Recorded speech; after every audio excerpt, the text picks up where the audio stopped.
আসসালামু আলাইকুম। কেমন আছেন সবাই? আপনারা দেখছেন ডিলারশিপ ডিস্ট্রিবিউশন ম্যানেজমেন্ট সফটওয়্যার পরিচালনা পার্ট 3। আজকের ভিডিওতে আমি দেখাবো কিভাবে আপনারা সফটওয়্যারে সাপ্লায়ার তৈরি করবেন এবং সেই সাপ্লায়ারের লিস্ট ম্যানেজমেন্ট করবেন।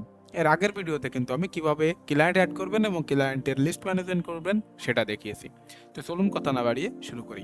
স্মার্ট ডিলার সফটওয়্যারে সাপ্লায়ার অ্যাড করার জন্য আপনারা চলে যাবেন সিআরএম মডিউল থেকে অ্যাড সাপ্লায়ার অপশনে আসার পরে আপনারা সুন্দর একটি ইনপুট ফিল্ড পাবেন। এখানে আমাদের সাপ্লায়ারের যাবতীয় প্রয়োজনীয় কিছু তথ্য দেওয়া লাগবে। আমরা তথ্যগুলো দেওয়ার আগে আপনাদেরকে একটি জিনিস জানিয়ে দিই, যদি এখান থেকে কোনো একটি ইনপুট ফিল্ড আপনার কম মনে হয় বা বেশি মনে হয়, যেমন এখানে আমাদের কান্ট্রিটা লাগবে না, সেক্ষেত্রে আপনি সেটিংয়ে ক্লিক করে এই কান্ট্রি ইনপুট ফিল্ডটা হাইড করে রাখতে পারবেন। তো দেখুন এখন কিন্তু আমাদের কান্ট্রি ইনপুট ফিল্ড নেই। সেম প্রসেস যদি আপনার নতুন কোনো ইনপুট ফিল্ড প্রয়োজন হয় তাহলে সেটাও আপনি সেটিং থেকে করতে পারবেন। তো চলুন এখন আমরা সাপ্লায়ার তৈরি করি। সাপ্লায়ার তৈরি করার জন্য যে ইনফরমেশনগুলো আমাদের দেওয়া লাগবে তার প্রথম হলো সাপ্লায়ারের নাম। তো আমরা এখানে সাপ্লায়ারের একটি নাম দিব। এরপরে যে কোম্পানির সাপ্লায়ার সেই কোম্পানিটা আমরা এখানে দেব। মনে করুন প্রিয়ান কোম্পানির সাপ্লায়ার। এরপর আছে ফোন নাম্বার। তো আমরা এখানে সাপ্লায়ারের একটি ফোন নাম্বার, তারপরে আছে ফোন নাম্বার অপশনাল। অর্থাৎ আপনি যদি চান আপনার সাপ্লায়ারের একাধিক ফোন নাম্বার আপনার সফটওয়্যারে রাখবেন তাহলে আপনি এখানে দিতে পারেন, না হলে এটা খালি রাখবেন। এরপর আছে প্রিভিয়াস ডিউ।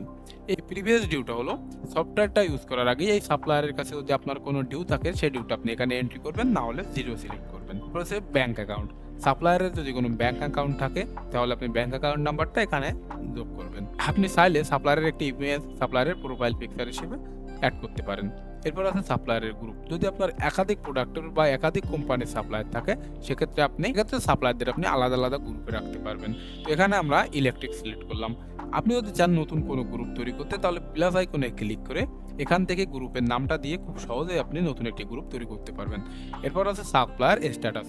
যদি এই সাপ্লায়ারটা আপনার সফটওয়্যারের কার্যক্রমে অ্যাক্টিভ থাকে তাহলে আপনি এটা অ্যাক্টিভ সিলেক্ট করবেন। যদি আপনি চান যে সাপ্লায়ারের সঙ্গে লেনদেন বন্ধ আছে বাট আপনি তার ডাটাগুলো সফটওয়্যার থেকে ডিলিট করতে চাচ্ছেন না তাহলে আপনি এখানে ডিঅ্যাক্টিভ করে রাখবেন। তো আমরা এখন যেহেতু নতুন খুলছি তাহলে আমরা অ্যাক্টিভ করে রাখবো। এরপরে আমরা সেভ বাটনে ক্লিক করব। সেভ বাটনে ক্লিক করার পর দেখুন আমাদেরকে সাপ্লায়ার লিস্টে নিয়ে আসছে।